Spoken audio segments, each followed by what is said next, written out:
دوه دا اتمosféreka tijî îmanî de bi hezaran kes rojbûna Pêxemberê Islamê Muhemed li peymangeha Erfan Xiznewî li gundê Til Erfan yê girêdayî Hesekê pîroz kirin.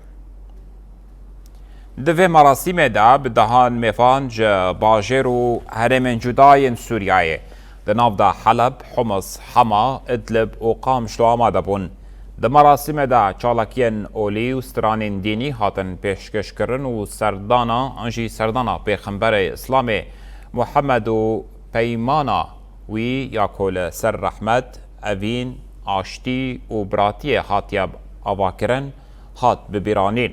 Herwiha di merasîma olî de xaftinên olî hatin kirin ku girîngiya şopandina exlaqî û rêbaza Pêxemberê di jiyana rojane de were şopandin.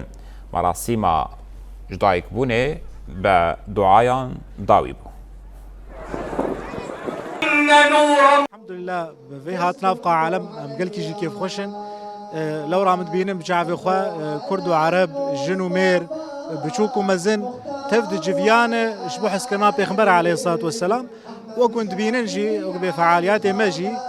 خندنا قرآني مديح سر بيخبر عليه الصلاة والسلام ديساج أوا خندنا بيخبر عليه الصلاة والسلام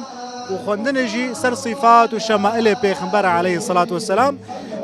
يقول سرفي تشيكاني رابوي أو شيخ محمد مطاعي خزنوية شيخ طريقة نقشبندي لسوريا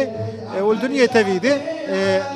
كسيكم في ملداني رابونا طلاب شيخ علماء شيخ مدرس مريد تفدجي قلقي كيف خشن بهاتنا أبقى عالم شبو حسكرنا بيخبر عليه الصلاة والسلام سرسرا وسرچاوا وناتن حاضر بونه مولدا پیغمبر علیه الصلاة والسلام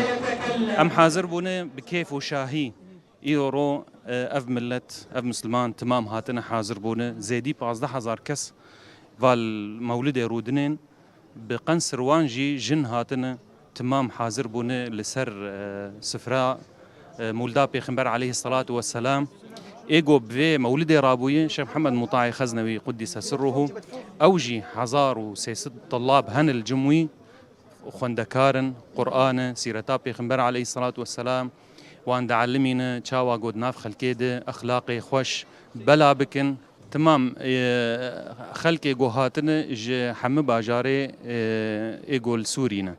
يعني انك شامي هاتنج حلبي هاتنج جديري هاتنج رقه هاتنج حسكه محافظه حسكه بتمامتي هاتنج حاضر بونه الفي كيف وشاهيه جوجبو بيخمبر عليه الصلاه والسلام. سبحان